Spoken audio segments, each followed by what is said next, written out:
pa tayo kung nasan sina Mama at Papa? Simula ngayon, wala kang karapatan magtanong tungkol sa mga bagay dito.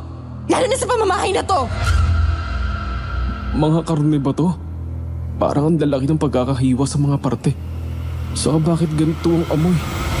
Kwentong Takip Silim.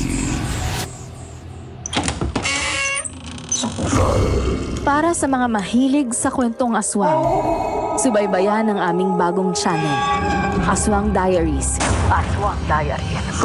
Pasukin ang mga nakakakilabot na mundo ng mga aswang. Aswang Diaries.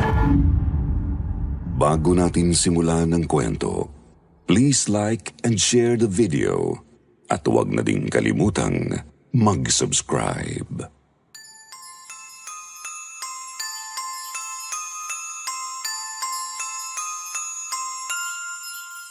Magandang araw, Sir Jupiter.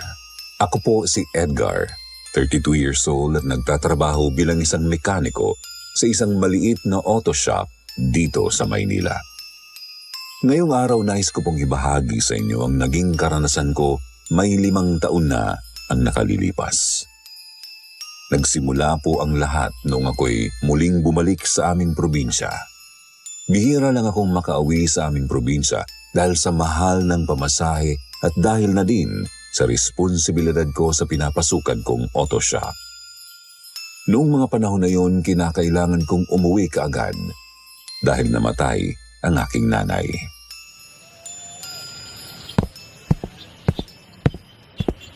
Sakay ka, boss?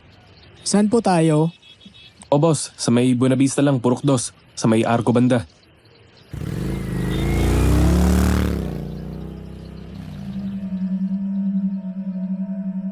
Marami na ang nagbago dito sa baryo namin. Ang dating bakanting lote katabi ng simbahan ay basketball court na ngayon. Nagkaroon na din ng terminal ng tricycle sa kaliwang bahagi ng palengke. Tandang-tanda ko pa noong bata pa lang ako. Tuwing linggo ay nilalakad lang namin ni nanay mula sa amin ang papuntang simbahan.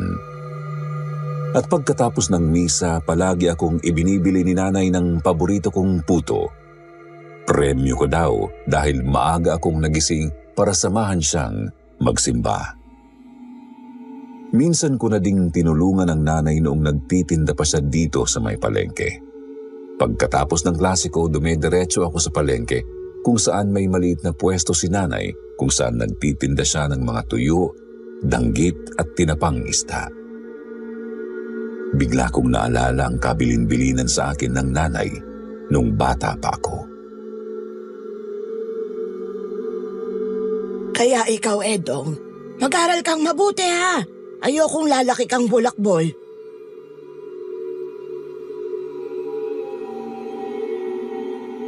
Edong ang palayaw sa akin ng nanay.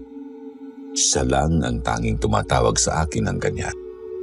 Buong buhay ko, si nanay lang ang nakasama ko. Bata pa lang kasi ako, iniwan na kami ng tatay ko para sumama sa ibang babae. Kung kaya naman masasabi kong iba ang pinagsamahan namin ni nanay. Nung nakapagtapos ako ng vocational course sa TESDA, napilitan akong iwan ng nanay upang maghanap ng trabaho sa Maynila. Gusto ko siyang isama noon para kahit papaano ay mababantayan ko pa rin siya. Pero mas pinili ni nanay ang maiwan dito sa probinsya. Kung kaya ang laki ng pagsisisi ko nang mabalitaan ko ang malagim na trahedya na sinapit ni nanay na halos ikadurog ng aking puso. Boss, dito na lang ho. Salamat.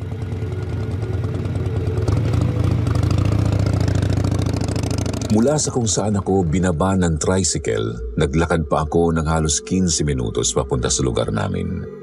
Matarik na kasi ang daan paakyat sa amin kung kaya sa may bukana na lang kami inihahatid ng tricycle. Habang naglalakad, muling sumagi sa isipan ko ang mga masasayang alaala namin ng nanay. Lalo na ang mga pagkakataong ibinapasyal niya ako at ibinibili ng mga laruang gusto ko. Matapos ang ilang sandali, nakarating na rin ako sa tapat ng bahay namin. Unang tingin pa lang, mararamdaman mo na ang kalungkutan na dala ng ihip ng hangin.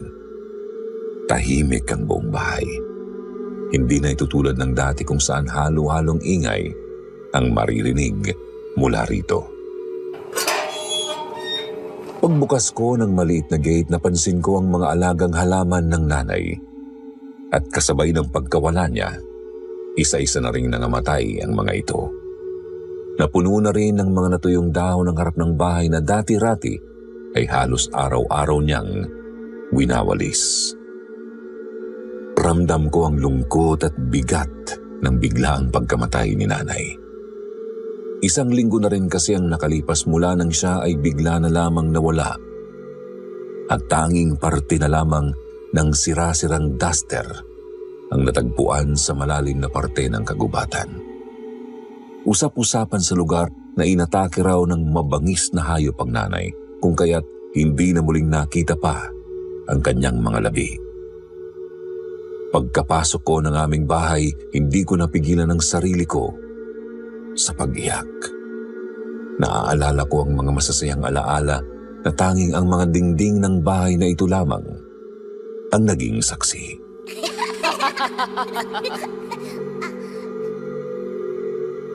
Nagsimula na akong asikasuhin ang mga gamit na naiwan ng nanay. Ang kanyang mga damit, pati na rin ang kanyang mga alahas. Isa-isa kong tinupi ang mga duster at mga bestida ng nanay at inilagay ang mga ito sa isang malaking plastic bag. Nilinis ko na rin ang buong bahay dahil napansin kong matagal-tagal na rin mula nung huli itong nalinis maigi.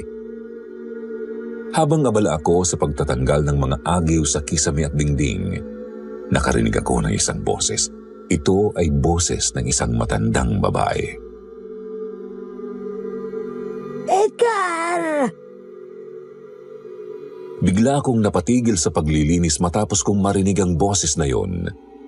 Nilibot ko ang mga mata ko upang hanapin kung saan nanggagaling ang boses na yon. Edgar! Edgar! Maya-maya lamang bigla ko muling narinig ang boses ng matanda. Dali-dali akong lumabas ng bahay para silipin kung saan nga ba nanggagaling ang boses na aking naririnig.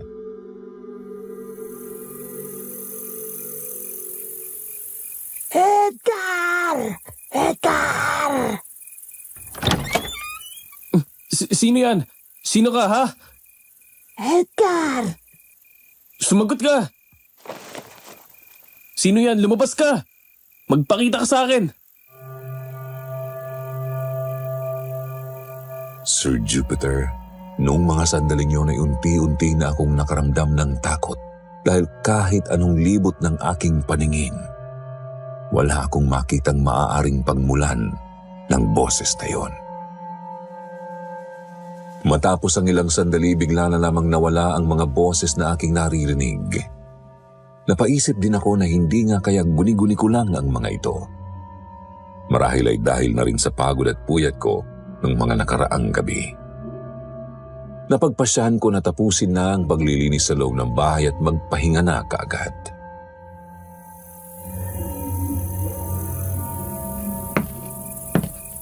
Ay, nako. Makapagpahinga na nga kung ano-ano na mga naririnig ko. Bukas ko na lang ulit itutuloy itong paglilinis ko. Baka may iba pa akong marinig.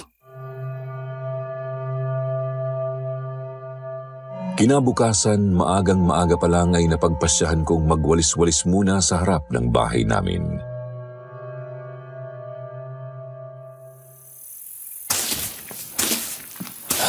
Grabe naman yung mga dahon dito. Napakadami naman ito. Parang kanina pa ako nagwawalis pero parang di rin nauubos ang mga to.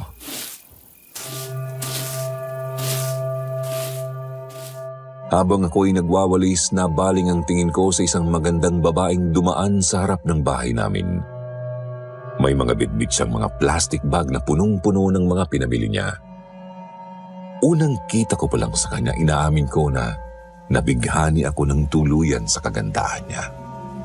Sinundan ko na lamang siya ng tingin dahil nahihiya naman akong lapitan siya, kung kaya ipinagpatuloy ko na lang ang aking pagwawalis.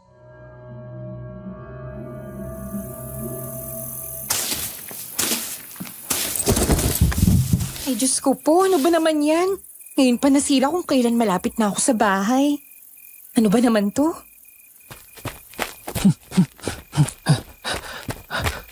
Tulungan na kita dyan. Ay, wag na po. Nakakahiya naman po. Kaya ko na po ito. Malapit lang naman po ako sa amin kaya kaya ko na po ito. Wag na po kuya, salamat na lang po. Hindi, sige na. Tulungan na kita. Ang dami-dami nitong mga dala mo. Tapos ang nipis pa nitong plastic. Ay, hindi po talaga kuya. Okay na po ako, kaya ko na po talaga to. Malapit na lang po yung sa amin oh. Nakakahiya naman kung aabalahin ko pa po kayo. Hindi yan. Tulungan na kita. Amin na. Ako na magdadala nitong mga to. Sigurado ka po kuya? Sige po. Maraming salamat po kuya ha. Sa susunod ipapadoble ko na tong plastic para hindi na masira ulit. Naku, thank you kuya ha. Ako nga pala si Yoli. Ako naman si Edgar. Tara. Tulungan na kitang dalin mga to. Hatid na rin kita.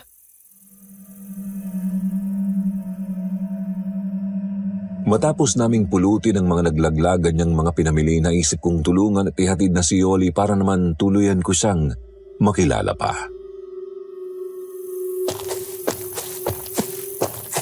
Tagasan ka nga pala, Yoli. Sabi mo malapit ka lang dito. Ah, oo. Taga dyan lang ako sa may malaking bahay. Doon banda sa malaking bato.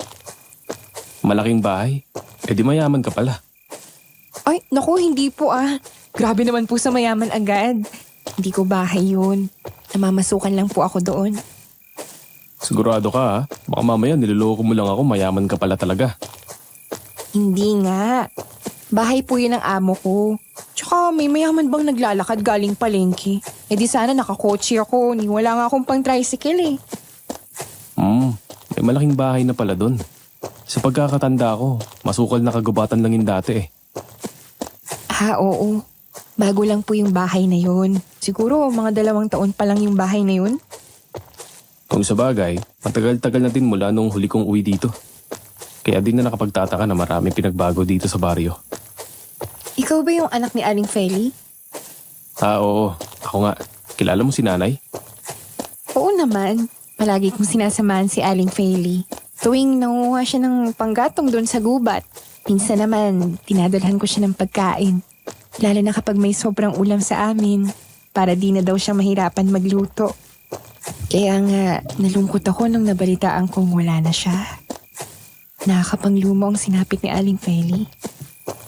Ay, noong nabalitaan ko nga ang nangyari kay nanay, gustong gusto ko umuwi agad. Sinubukan kong makiusap sa amo ko na kung pwede sana ibumali ako kahit kalahati lang ng sahod para lang may pamasahe ako pa uwi rito. Pero di man lang ako pinagbigyan. Kailangan ko pa maghintay ng 1 linggo para lang makuha yung sahod ko.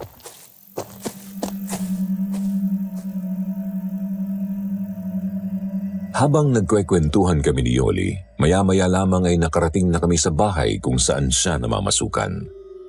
Dumaan kami sa bandang likurang bahagi ng bahay dahil mas malapit ito sa kanilang dirty kitchen. Agad ko namang inalalayan si Yoli sa pagligpit ng mga pinamili niya at isa-isa kong inalis ang mga ito sa plastic.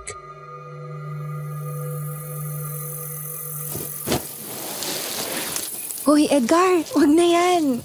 Ako nang bahala dyan, kaya ko na yan. Nakakahiya naman, inaabuso na kita. Pinagbuhat na nga kita eh. Hindi yan, ano ka ba? Wala yun.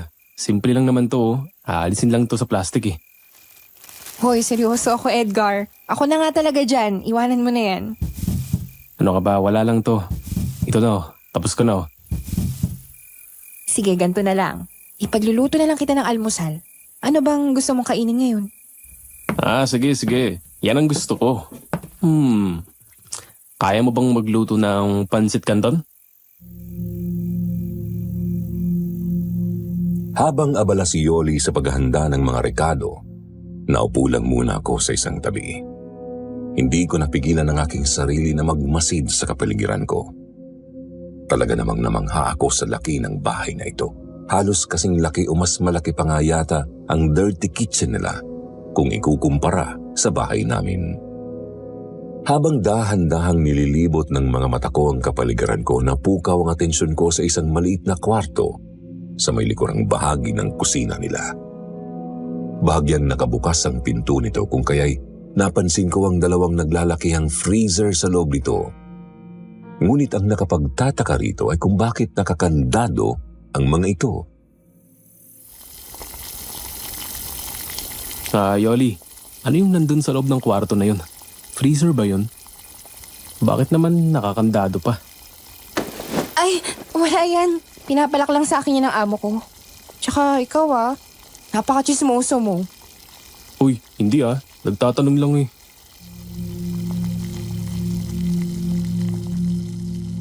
Napansin ko kaagad na nag-iba ang ekspresyon ng mukha ni Yoli.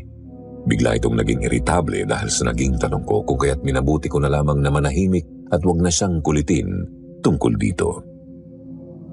Sa totoo lang, Sir Jupiter, nagulat ako sa naging reaksyon ni Yoli nung mga panahon na yun dahil umabot pa sa puntong nagdadabog na siya sa pagluluto. Pero para hindi na lumala ang sitwasyon, naisip kong humingi na lang ng dispensa sa kanya.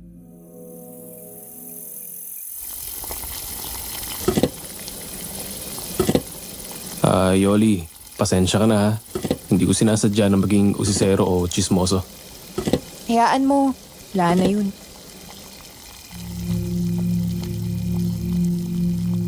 Biglang tumahimik ang paligid at tanging ang tunog ng sandok at kawali lang ang maririnig. Gusto ko sanang magsimula ulit ng kwentuhan pero bago pa man ako magsalita ay bigla akong inabutan ng Tupperware ni Yoli.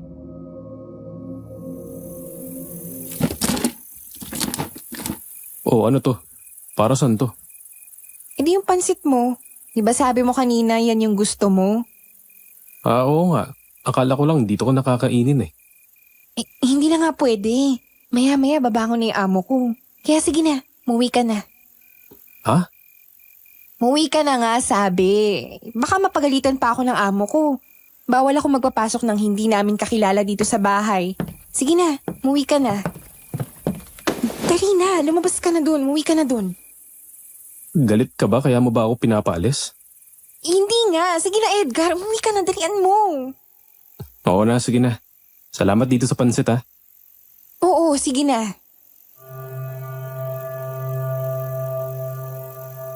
Matapos iabot ni Yoli sa akin ang Tupperware na may lamang pansit, dali-dali niya akong pinauwi. Baka raw kasi makita ako ng mga amo niya at mapagalitan siya dahil nagpapasok siya ng ibang tao sa bahay nila. Kahit nagtaka at nabigla ako sa bilis ng mga pangyayari, hinayaan ko na lang ito dahil ayaw ko naman ding mapagalitan si Yoli ng mga amo niya. Di nang tagal, sinimulan ko lang maglakad pabalik sa bahay namin. Pero di pa man ako nakakalayo sa bahay nila Yoli, may napansin akong matandang babae na nakatayo sa may paanan ng malaking puno ng balete. Agad akong napahinto at napalingon sa kung saan ko nakitang nakatayo ang matanda, pero nawala agad ito. Nilibot ko kaagad ang aking mga mata para hanapin ang matanda, pero wala talaga akong makita. Alam ko sa sarili ko na hindi ako maaaring magkamali. Alam ko na hindi ako basta-bastang namalikmata nung mga sandaling yun dahil may nakita talaga akong matandang babae na nakatayo sa paanan ng malaking puno. Sa likod ng puno ng balete ay may daan papasok sa masukal na parte ng kagubatan. Sir Jupiter, pilit kong nilunok ang aking takot at kaba noong sinubukan kong lapitan ng malaking puno ng balete. Ramdam ko ang bawat butil ng malamig na pawis na tumatagaktak sa mukha ko habang papalapit ako. Pagdating ko sa paanan ng puno ng balete, hindi ko napigilan ang sarili kong mapatingin sa masukal na parte ng kagubatan.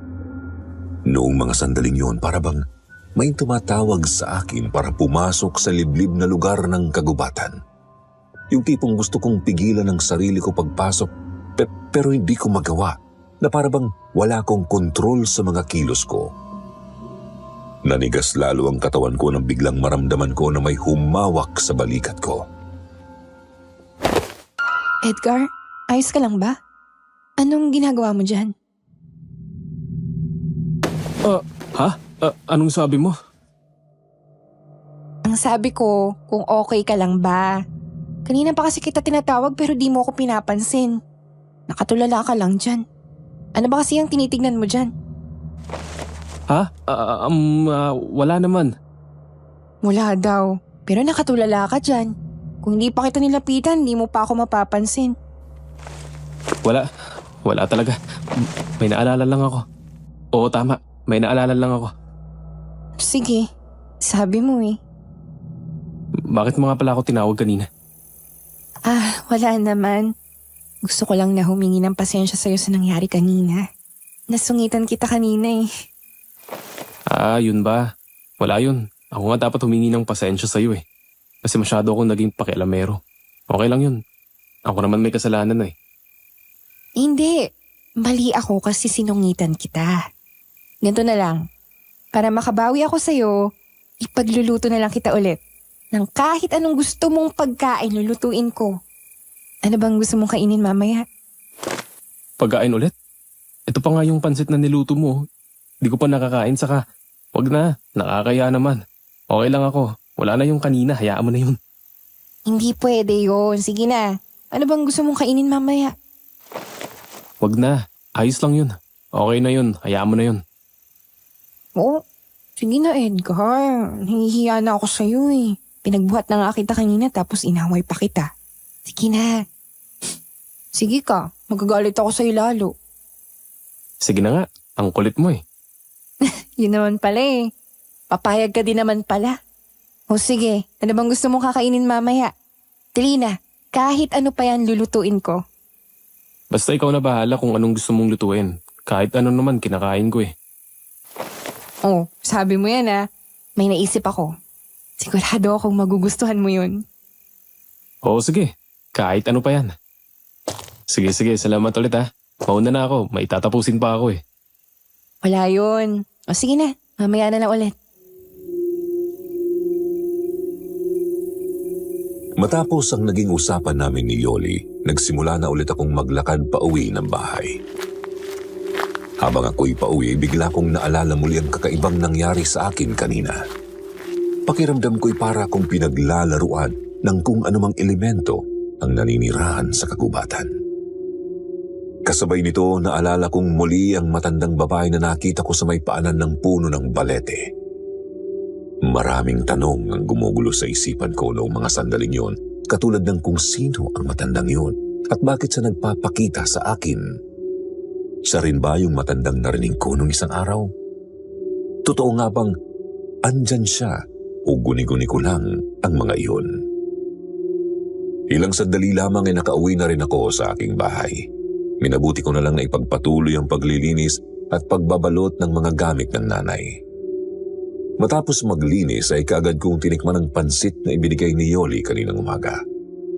Napagpasyahan kong matulog na lamang pagkatapos kumain. Napagod din kasi ako sa paglilinis kanina. Tao po? Edgar? Tao po? Sino yan? Edgar? Edgar, ako to, si Yoli. Saglit lang Yoli.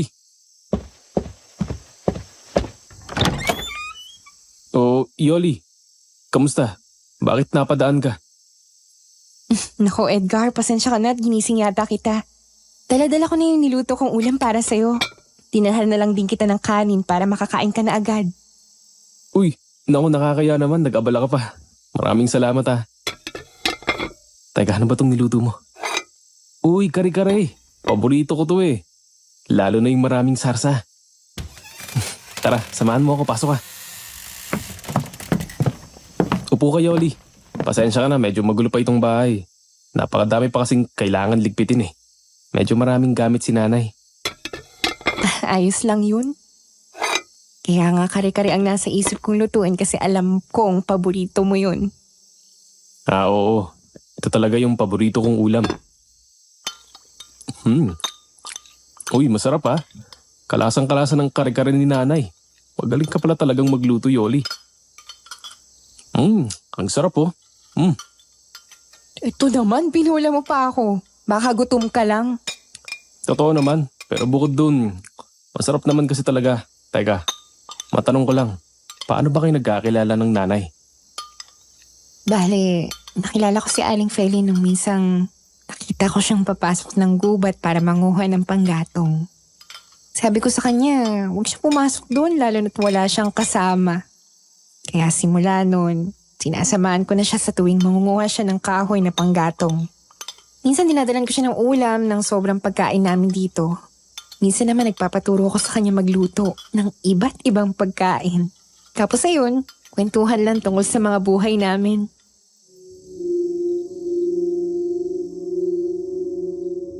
Habang patuloy na nagkikwento si Yoli tungkol sa buhay niya, napansin ko ang suot niyang kwintas.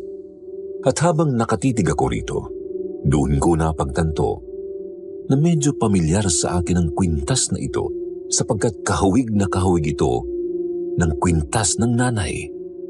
Sa pagkakatanda ko kasi ang kwintas ni nanay na kahawig ng suot-suot ni Yoli ay ang pinakamamahal niyang kwintas. Bigay raw kasi iyon ng tatay ko bago sila ay kasal.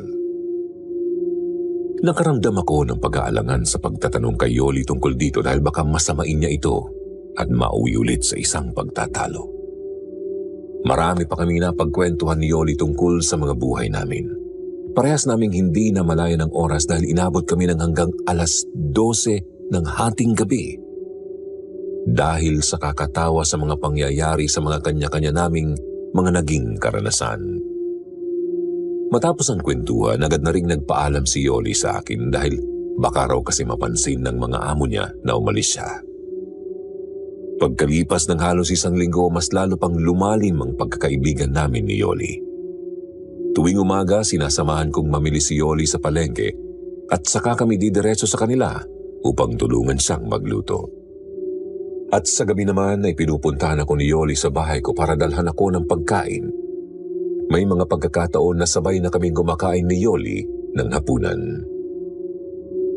Dahil naging madalas na nga ang pagtambay ko sa malaking bahay, may pagkakataon na nakilala ko na ang mga amo ni Yoli. Hanga ako sa kabaitan at pagiging mapagkumbaba na mag-asawa. Taliwas ang ugali nila sa mga kwento ni Yoli sa akin noon kung saan nabanggit niya na masungit at matapobre daw ang mga ito. Lalong-lalo na ang amo niyang babae, si Ma'am Maricel. Isang umaga na abutan ako ni Ma'am Maricel na nagbubuhat ng mga tambak sa likod ng bahay nila.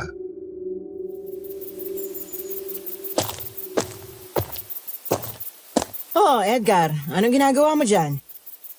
Magandang umaga po, Ma'am Maricel.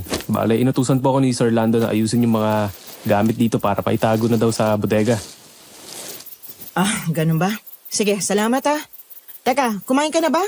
Halika, kumain muna tayo bago mo ipagpatuloy ang ginagawa mo. Opo. Nakapag-agahan na po ako. Maraming salamat ho. Sigurado ka ha? O basta, kapag may kailangan ka, magsabi ka lang. Nandito lang kami sa may veranda. O siya, mauna na ako sa'yo. Opo, ma'am. Salamat ulit.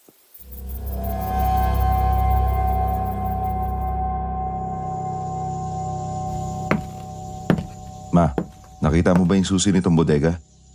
Ay, hindi. Wala ba dun sa lagayan ng susi sa loob ng kwarto? Wala nga eh. Doon lang naman nakalagay yun eh.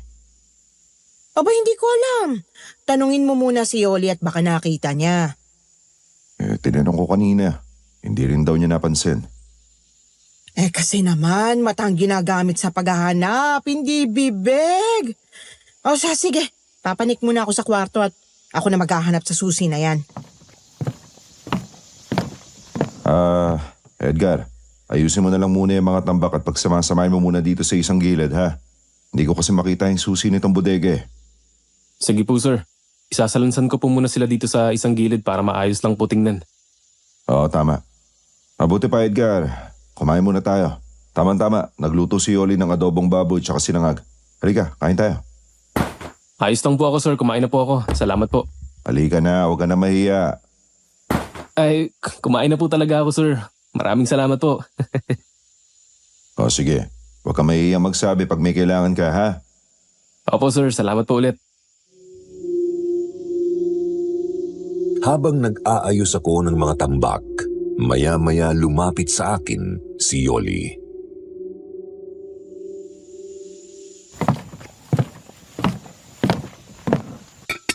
O eto, kumain ka na. Oh, anong nangyari? Bakit parang mainit ulo mo? Wala, kumain ka na nga lang. Bakit ba ang sungit mo? Ang aga-aga naman mag-init niyang ulo mo. Ano ba kasing nangyari? Wala nga. Tsaka, di ba sinabi ko naman sa'yo na huwag kang makikipag-usap sa mga amo ko? Kasi nga mga mata pobre yung mga yan. Tsaka napakasalbahe pa. Lalo na yung Maricel na yan. Bruha talaga yung babaeng yan. Paanong salbahe? Ang bait-bait nga kanina. Inaya pa nga akong kumain na kasama sila eh. Dito ka na sa kanila. Diyan ka na nga. Yoli, bakit ba galit ka sa akin? Uy, Yoli! Yoli!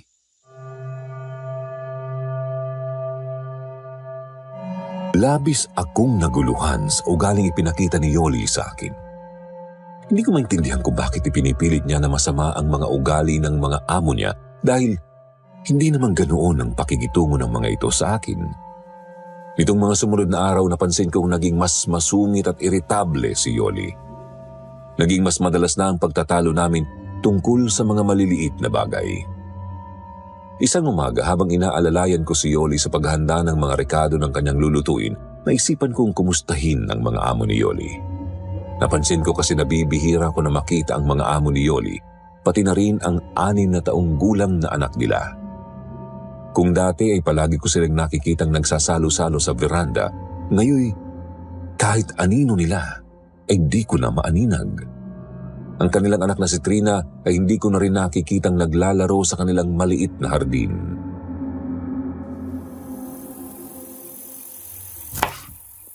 Yoli, kumusta na nga pala sila Ma'am Maricel at Sir Lando? Bakit parang hindi ko na sila naaabutan itong mga nakarang araw? Wala sila. Umalis sila kanina umaga pa. Nabanggit ba nila kung kailan sila babalik? Mamayang gabi pa sila babalik. Ganun ba? Sige, sadyan mo ako pag dumating na sila. Oo na. May ibibigay kasi akong halaman kay Sir Lando. Ito kasi yung hinahanap niya noon pa eh. Pero teka, paano sila umalis nandyan yung sasakyan sa loob? May 1 linggo na yan nandyan lang Hindi ko naman napapansin na nilalabas yan. Saka, inaalikabok na nga yata yung sasakyan Alam mo, Edgar, ang kulit mo. Wala nga sila, di ba? Para kang tanga na paulit-ulit.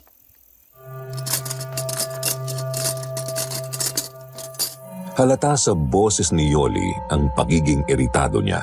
Gusto ko siyang tanungin kung bakit bigla na namang mainit ang ulo niya. Ngunit hinayaan ko na lamang ito dahil ayaw kong mauwi na naman ito sa isang pagtatalo. Naisip ko na baka pagod lamang si Yoli nitong mga nakalipas na araw kung kaya medyo masama ang timpla niya. Habang naghihiwa ako ng mga gulay, nabaling ang aking atensyon sa isang kakaibang amoy.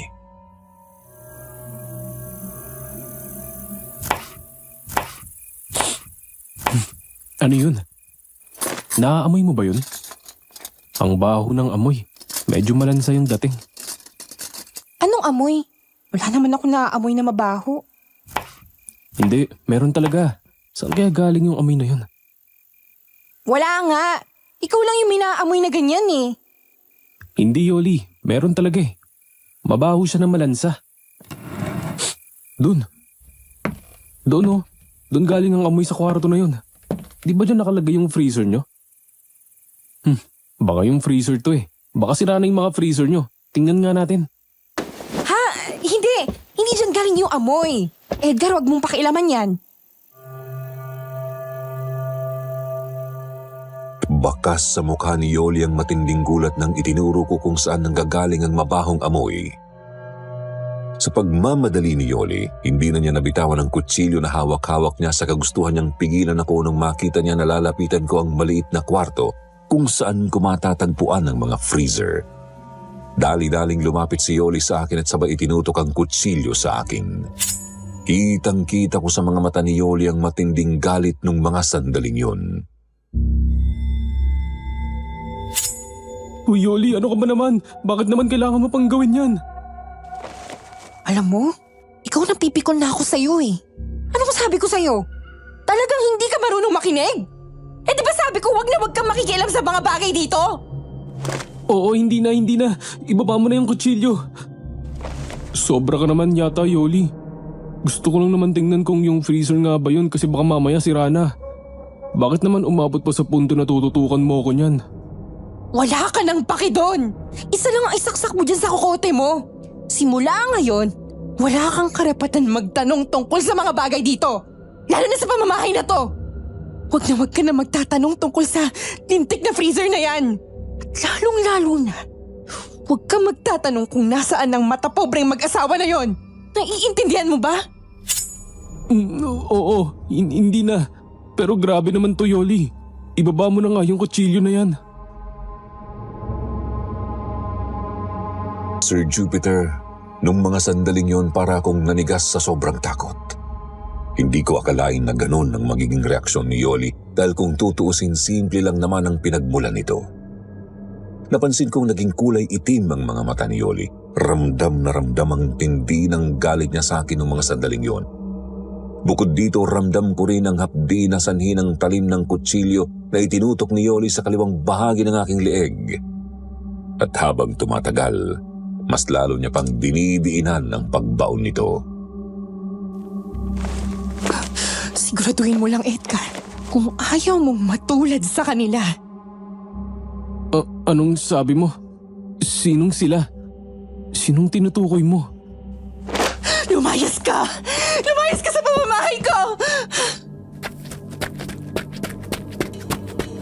Dala ng matinding takot at kaba na patakbo ako papalabas ng bahay nila Yoli. Maraming mga tanong ang tumakbo sa isip ko ng mga sandaling yon pero mas minabuti ko na lamang na umalis muna dahil baka tuluyang lumala at magkasakitan pa kami ni Yoli. Sa totoo lang, hindi pa rin ako makapaniwala sa inasal ni Yoli kanina. Hindi ko kasi mawari kung bakit ganoon na lamang katindi ang naging reaksyon niya. Sa takot ko napatakbo ako pauwi sa bahay namin. Kinagabihan, napagpasyahan ko na magpahinga na lang muna ng maaga. Pero kahit anong ikot at anong klaseng pwesto ang gawin ko talagang hindi ako makatulog. Sa mga sandaling yon, hindi pa rin maalis sa isip ko ang mga tanong na bumabagabag sa akin. Sino kaya yung sila? Sino yung sila na tinutukoy ni Yoli kanina? Matapos ang ilang oras kong pagpapaikot-ikot sa aking kama, tuluyan ko nang sinukuan ng pagdalaw ng antok. At dahil nga hirap akong makatulog, naisipan ko munang lumabas ng bahay at umistambay muna sa bakuran namin para mag-isip at para makapagpahangin na rin. Pagbukas ko ng pinto, laking gulat ko nang makita ko ang isang matandang babae na nakatayo sa gitna ng kalsada. Wala itong suot na damit at punong-puno ito ng dugo sa katawan. Napansin ko na putol ng kanyang kaliwang braso at parang mapuputulan na siya ng ulo. Sinubukan ko siyang kilalanin ngunit hindi ko ito maaninag sapagkat hinaharangan ito ng kanyang gulugulong mga buhok. Nagtayuan ang mga balahibo ko at nagmistula akong isang estatwa sa kinatatayuan ko. Gustong-gusto kong tumakbo para magtago dala ng sobrang takot ngunit para akong naparilisa sapagkat hindi ko magawang maigalaw ang mga paa at binti ko. Hindi ko rin magawang buksan ang aking bibig para sumigaw. Mas lalo akong kinilabutan nang mapansin ko na dahan-dahang naglalakad ang matanda papalapit sa akin. Napansin ko rin ang dahan-dahang paggalaw ng kanyang bibig na tila ba mayroon siyang gustong sabihin. Edgar! Edgar! Edgar! Edgar! Edgar! Tulungan mo ako! Bumilis ang tibok ng puso ko nang marinig ko ang boses ng matanda sapagkat ito rin ang boses na narinig ko noong unang araw na umuwi ako dito sa bahay. Noong mga pagkakataon na yun, Sir Jupiter, muling nanumbalik sa akin ang lahat-lahat ng manangyari noong mga nakalipas na linggo. Mas lalo pang nanaig ang takot ko nang mapagtanto ko na ang matandang ito ang matandang babae na naaninag kong nakatayo sa paanan ng puno ng balete. Habang dahan-dahang naglalakad ang matandang babae papalapit sa akin, bigla niyang iniangat ang kanyang kanang braso at sabay itinuro ito sa kanang bahagi ng kalsada. Para kung binuhusan ng malamig na tubig ng aking mapagtanto nang itinuturo ng matanda ay ang bahay ni Yoli at lalong-lalo na noong nakilala ko ang matandang babae na nagpapakita sa akin. Yun pala ay si Nanay. Nagulat na lamang ako nang biglang naglaho ang nakatayong matanda sa gitna ng kalsada. Muli kong nilibot ang aking mga mata, ngunit hindi ko na siya makita. Habang patuloy kong hinahanap ang matanda, agad kong napansin ang kulay itim na tila hugis tao na mabilis na tumatakbo papalapit sa akin. Hindi ko pa rin maigalaw ang buong katawan ko, kung kaya'y ipinikit ko na lamang ang aking mga mata at hinintay na lamang na lumapit ang itim na aparisyon. Pagbukas ko ng aking mga mata, laking gulat ko na isang pamilyar na mukha ang tumambad sa akin. Ang kulay itim na hugis tao ay walang iba kung hindi si Yoli. Dali-daling tumatakbo si Yoli papalapit sa akin habang daladala ang isang itak at umakma siya na parabang gusto niya akong tagain. Nakangisi ito at nanlilisik ang kanyang mga mata. Napansin ko ring may tumutulong dugo sa gilid ng kanyang mga labi.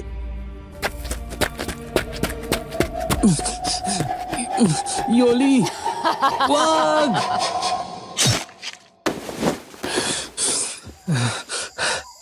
Panaginip lang pala. Panaginip lang.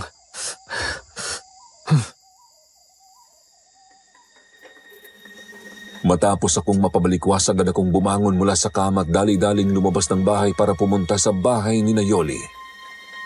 Nanumbalik lahat-lahat sa akin ang mga tanong na gumagambala sa isip ko, pati na rin kung bakit ganoon na lamang ang naging panaginip ko. Noong mga panahon na iyon, desidido na ako na masagot ang lahat ng aking mga katanungan tungkol sa trahedyang sinapit ng aking ina. Ang biglaang pagkawala ng mga amo ni Yoli, ang mabahong amoy na nagmumula sa mga nakakandadong freezer, at kung bakit ganoon na lamang ang naging panaginip ko at kung isa ba itong pahiwatig. Dali-dali akong naglakad papunta sa bahay ni Yoli. Hinanda ko ang aking sarili sa kung ano man ang matutuklasan ko. Naisipan kong dumaan sa likurang bahagi ng bahay at dahan-dahan kong inakyat ang gate dahil nakakandado ito. Habang inaakyat ko ang gate, nabaling ang atensyon ko sa isang itim na plastik na nakapatong sa isang malaking drum ng tubig.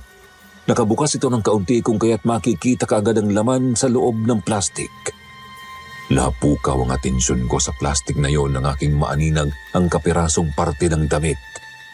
Dahil dito, minadali ko ang pag-akyat sa gate at dali-dali kong pinuntahan ang itim na plastik.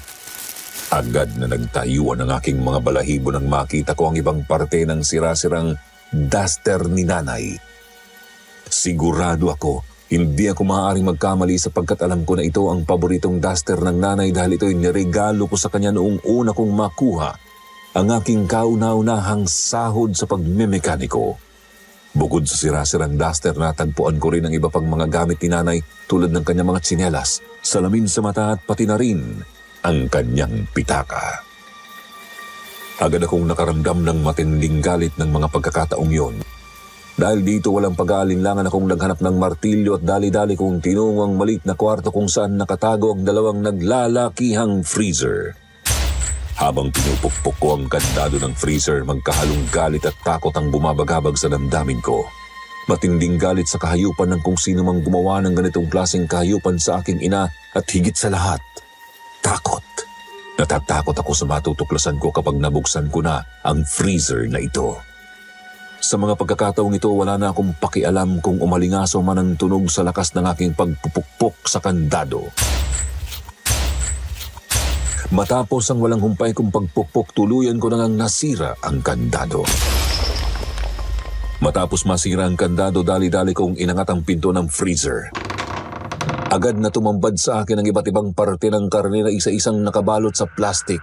Kitang-kita pa ang mga bakas ng dugo mula sa karne. Ano tong mga to? Mga karne ba to? Bakit parang ang lalaki ng pagkakahiwa sa mga parte? Saka bakit ganito ang amoy? Ang baho naman ng mga ito. Agad kong iniangat isa-isa ang mga karne na parang mayroon akong bagay na hinahanap o gustong makita noong mga pagkakataon na yon. Matapos kong isa-isahin ang mga nakabalot na karne, napabaling ang aking atensyon sa isang plastik na matatagpuan sa bandang ilalim ng bahagi ng freezer. Medyo may kalakihan ito at medyo hugis pabilog. Ngunit ang ipinagtataka ko ay ang mga marka nito na animoy mga sugat na mula sa talim ng itak. Habang tinititigan ko ito, unti-unting nawari sa aking isipan kung ano ang bagay na ito. Ano kaya ito? Ang bigat naman yata nito. Dahan-dahan kong iniangat ang plastik at tumampad sa akin ang isang bagay na talaga namang kagimbal-gimbal.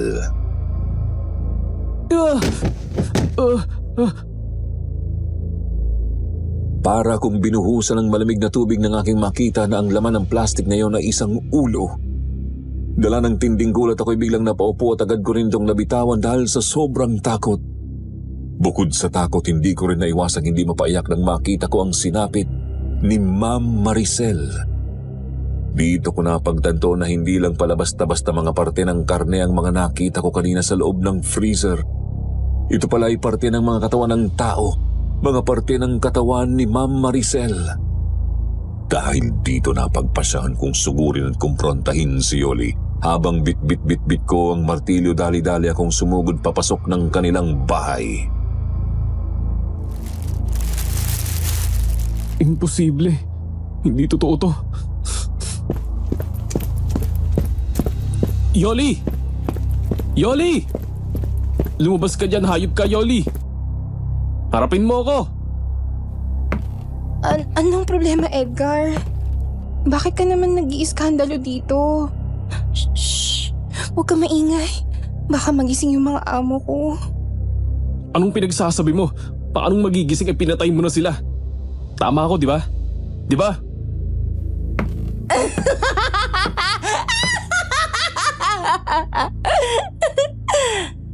Anong klaseng kahayupan ang ginawa mo, Yoli? Nasaan si Sir Lando at yung bata? Anong ginawa mo sa kanila?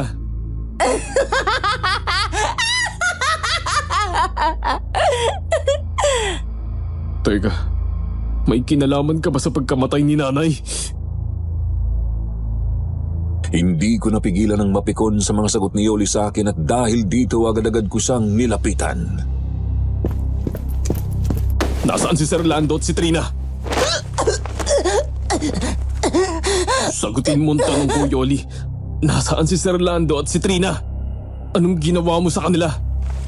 Nagustuhan mo ba yung mga niluto ko sa'yo, Edgar? Anong ibig mong sabihin? Kitang-kita ko sa mukha ni Yoli na tuwang-tuwa siya sa mga nangyayari. Nakuha niya pang tumawa at ngumisi kahit alam kong nahihirapan na siyang huminga sa higpit ng pagkakasakal ko sa kanya. Sir Jupiter, noong mga pagkakataon na yun, unti-unti akong nanlumo dahil sa mga narinig ko. Dahil dito, dahan-dahan kong binitawan ang leeg ni Yoli at dahan-dahan akong napaluhod dahil dito.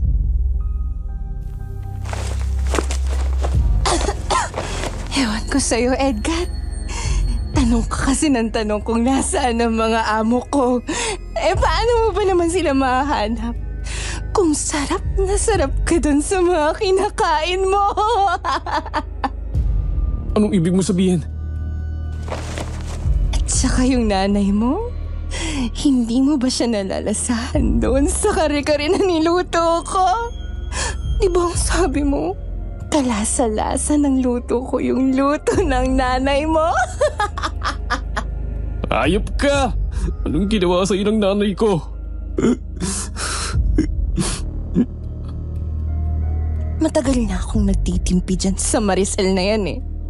Masyado siyang pumapapil sa amin ng Lando ko. Kaya dapat lang talaga sa kanya yung mga dinanas niyang paghihirap. Masyadong matalimang tabas ng dila ng bruhang yun. Kaya ayun, pinutol ko yung dila niya.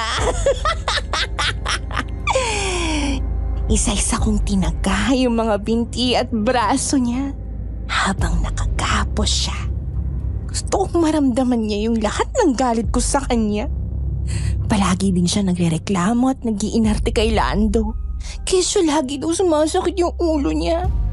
E di syempre, tinaga ko yung ulo niya para tuluyan na siyang manahimik. Alam mo, Edgar, isa rin tong si Lando eh. Matapos ang lahat ng ginawa ko para sa kanya, matapos kong ipagtapat sa kanya na mahal ko siya, anong ginawa niya? Iniwasan niya ako. At mas lalo niya pang binigyan ng atensyon yung bro ang asawa niya. Mukha namang nilipasan ng panahon. Ay, akala ko, mahal niya din ako eh. Akala ko, pipiliin niya ako kapag pinatay ko yung asawa niyang bruha. Pero anong sinabi niya? Masyado daw akong ilusyonada. Kahit ano daw gawin ko, hindi niya ako magugustuhan. Ang kapal ng mukha niya. Siyempre, pinutol ko din yung dila niya. At para hindi na rin siya tumisa kahit sinong babae, tinanggalan ko siya ng mata. Ayop ka. Hindi ka na naawa. At si Aling Feli, masyado siyang matanong. Manang-mana ka eh, no? Tulad mo. Manang-mana ka sa nanay mong napaka-chismosa. Ano bang ginawa sa'yo ng nanay ko? Bakit kailangan mo pa siyang idamay? Gustong-gusto ko ang niluluto yung karne ni Aling Feli. Dahil bukod sa malinamnam ito, madali itong lutuin dahil may kakaibang lambot sa mga karne niya. Sa bagay, baka ganun talaga kapag matanda na. Hindi ko na napigilan ang tindi ng galit ko ng mga sandaling yon. Walang ibang tumatakbo sa isip ko kung hindi ang saktan si Yoli. Gusto ko siyang magdusa. Gusto kong maranasan niya ang lahat ng sakit na nararamdaman ko ng mga sandaling yon. Gusto kong ibuhos sa kanyang lahat-lahat ng galit ko. Gusto kong iparanas sa kanya pabalik ang lahat-lahat ng ginawa niya sa aking ina, pati na rin ang dinanas ng mga amo niya. Hayop ka. Mabubulok ka sa impyerno. Hayop ka. Hayop ka, Yoli. Ikaw pa lang may kagagawa ng lahat. Hayop ka. Halos madurog na ang ulo ni Yoli dahil sa dami ng pukpok na tinamo nito. Ibinuhos ko ang lahat ng galit, gigil, pagod at sakit kay Yoli ng mga sandaling yon. Alam kong mali ang pananakit sa kapwa at lalong-lalo na ang pagkitil sa kapwa, pero masisisi ba ako ng Panginoon? Mabait na tao ang nanay ko, pero bakit kinailangan niyang maranasan ng ganito? Wala na akong pakialam kung mabulok man ako sa impyerno dahil sa pagganti at pagpatay ko kay Yoli. Tuluyan nang nagkalat ang mga dugo at parte ng utak ni Yoli sa sahig. Matapos ang ilan sandali agad akong nahimasmasan dahil sa aking narinig. Edgar! Edgar, tulungan mo ako! Nagulat ako dahil sa mga narinig ko, ngunit inisip ko na hindi kaya guni-guni ko lamang ang mga ito. Ngunit maya-maya lamang ay narinig ko muli ang boses ng matanda. Edgar! Edgar, tulungan mo ako, anak! Nay! Nanay, ikaw ba yan? Edgar!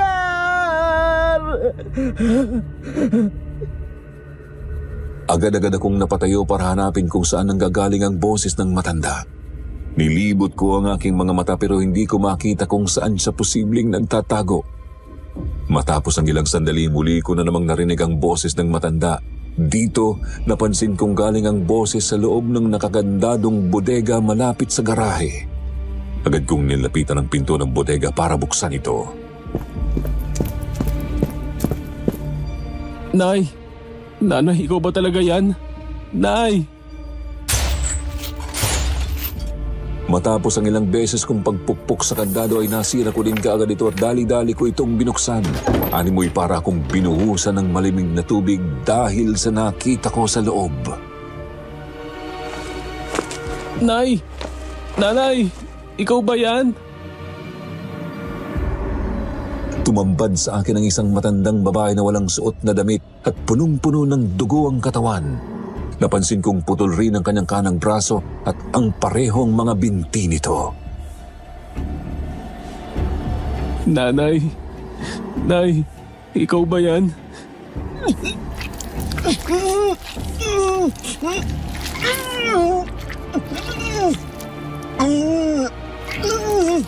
Nay, ako to. Si Edgar. Anak mo.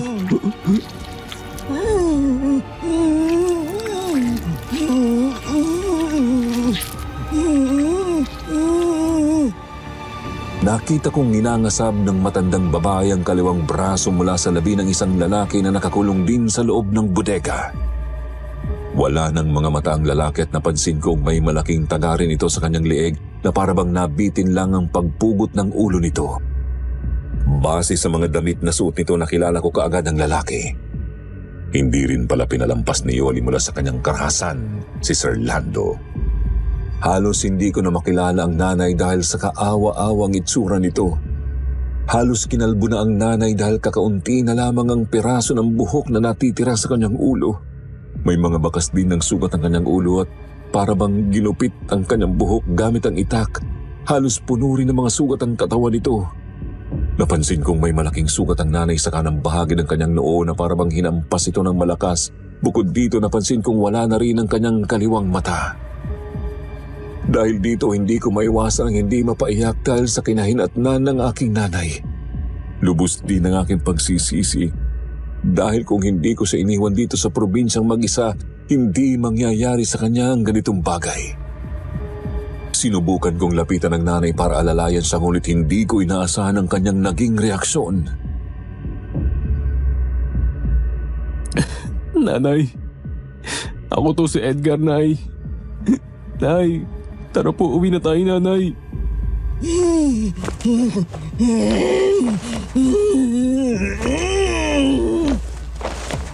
Nanay, ako to si Edgar.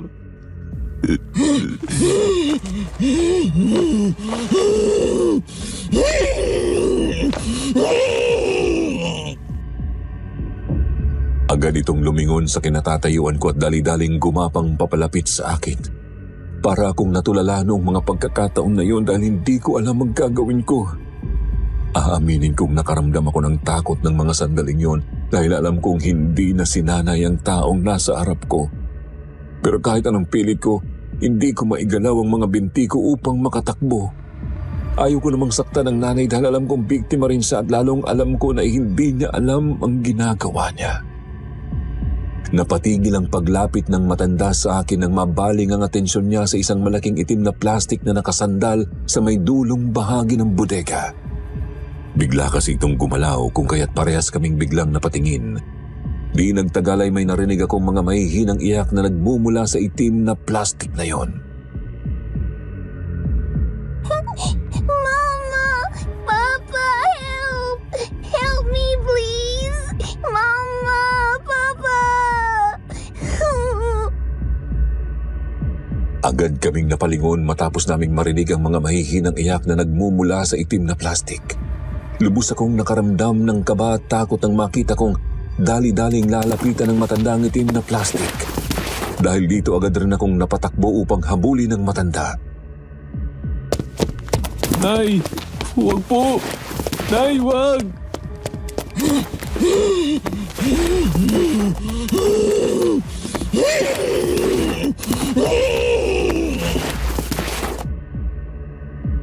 Dali-dali kong hinabol ang matandang gumagapang papalapit sa umiiyak na bata. Hindi ko may paliwanag ang takot na naramdaman ko nang makita ko na malapit na ang matanda sa plastik at akma na itong aatakihin ang bata. Dahil dito, hindi na ako nagdalawang isip na hampasin ng martilyo ang ulo ng inay. Nakaramdam ako ng kirot sa aking dibdib ng mga sandaling yun. At kahit nalabag man sa aking loob na saktan ng inay, mas inalala ko ang magiging kalagayan ng bata kung sakaling masaktan niya ito. Talaga namang ikinadurog ng aking puso. At tuluyan ko nang hindi napigilan ang pagtulo ng aking mga luha ng aking titigan ng inay sa huling pagkakataon. Masakit sa akin na kinailangan kong saktan ng aking nanay na siyang bumuhay at nag-alaga sa akin noong ako'y bata pa. Napansin ko na may mga pasa at mga ilang sugat din si Trina sa kanyang mga braso at binti kung kaya't agad-agad ko siyang inalalayan para tanggalin ang mga tali niya sa kanyang mga kamay at paa. Tinarin ang panyong nakatali sa kanyang bibig at mga piring sa mata.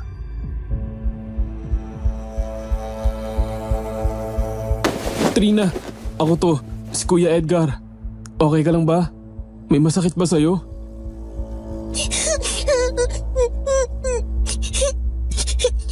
Kuya Edgar, nasan sina Mama at Papa? Ayaw na pa nila sa akin. Ha? Hindi ah. Sino nagsabi sa'yo niyan? Sabi sa akin ni Ate Yoli, ayaw na daw sa akin ni na Mama at Papa kasi bad daw ako. Hindi totoo yan. May masakit ba sa'yo? Turo mo sa akin kung saan ang masakit.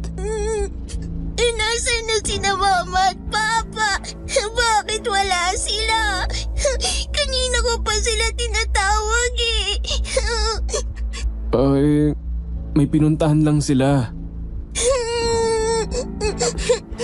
Saan sila nagpunta? Bakit nila ako iniwan? Ang sabi nila sa akin, hahanapin nila yung pinapabilin mo na laruan. Yung gustong gusto mo. Kaya halika, puntahan natin sila. Isusurprise natin sila, kuya?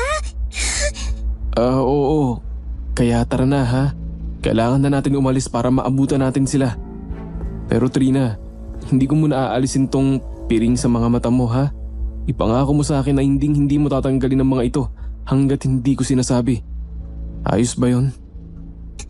Opo, kuya!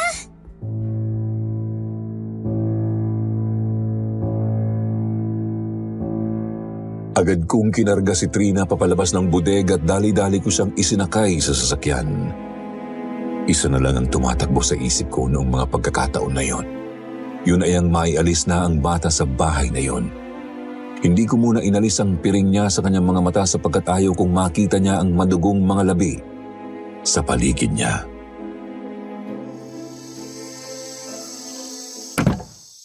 Trina, dito ka muna ha.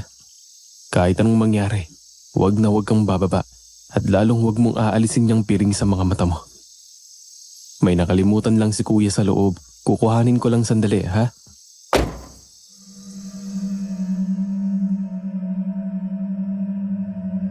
Matapos kong iwanan muna ng sandali ang bata sa loob ng sasakyan, agad akong nagtungo pabalik sa loob ng bodega upang muling tingnan ang labi ng aking inay. Nais ko kasing magpaalam na sa aking inay at gusto ko rin muling humingi ng tawad sa kanya sa mga pagkakataon na iniwan ko siyang mag-isa rito sa probinsya.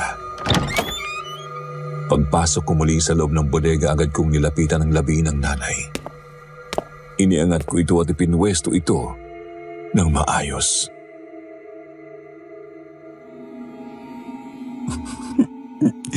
Nay, si Edgar to. Yung paborito mong anak. Nay, sorry po. Sa mga panahon na inayaan ko na mag-isa ka lang dito. Kung hindi kita inayaan na walang kasama dito, hindi sana mangyayari to sa'yo. Sana mapatawad mo ako, nanay. Sorry po. Hindi naman kasing mangyayari at talaga ang lahat ng ito. Noong umpisa pa lang ay sinama na kita papuntang Maynila eh. Naiinis ako sa sarili ko, Nay. Kasi napakawalang kwenta ko, anak. Kasi pinabayaan kita. Samantalang ikaw ginugol mo yung buong buhay mo para lang mapag-aral at mapalaki ako. Kaya, Nay, sorry po. Alam kong huli na ang lahat pero sana kung narinig mo ako, sana mapatawad mo ako. Maraming salamat sa lahat-lahat ng mga naging sakripisyo mo para sa akin, Nay. Mahal na mahal kita, Nanay.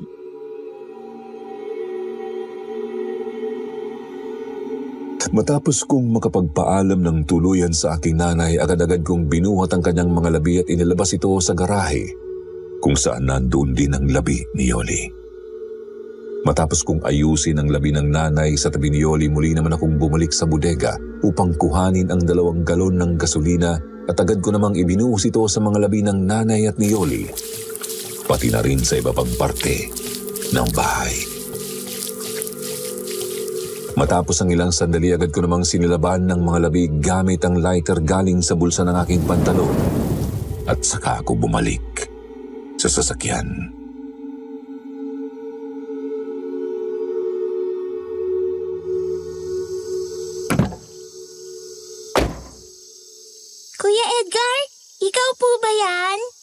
Nakuha mo na po yung naiwan mo?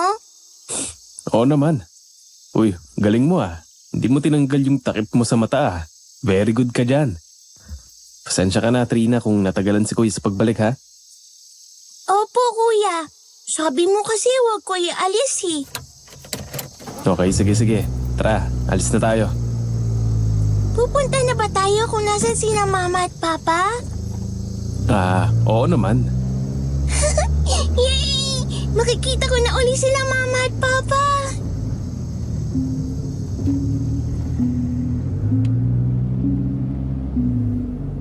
Sir Jupiter, noong mga pagkakataon na yun ay nakaramdam ako ng awa para kay Trina. Wala siyang kamuwang-muwang sa mga nangyayari sa paligid niya. Ang tanging alam niya ay hinihintay siya ng kanyang mga magulang. Maya-maya lamang ay sinimulan ko ng imaneho ang sasakyan papalabas at papalayo sa bahay. Naisip kong iwan na lahat-lahat dito sa lugar na ito ang lahat ng mga alaala. Masaya man o masakit na alaala. Napagpasyahan ko na rin na kupkupin na lamang ang bata at tuluyan ng magsimula ng bagong buhay sa Maynila. Ayaw ko namang iwan na lamang si Trina sa bahay ampunan dahil alam kong hindi magiging madali para sa batang 6 na taong gulang pa lamang ang lubos na maintindihan ng mga nangyayari sa kanyang paligid. Naisip ko rin na kailangan namin ni Trina ang isa't isa, lalo na nitong mga panahon na ito sapagkat kaming dalawa na lang ang tanging mayroon kami na maituturing naming pamilya. Habang papalayo kami sa nasusunog na bahay, patungo naman kami sa isang bagong bukas.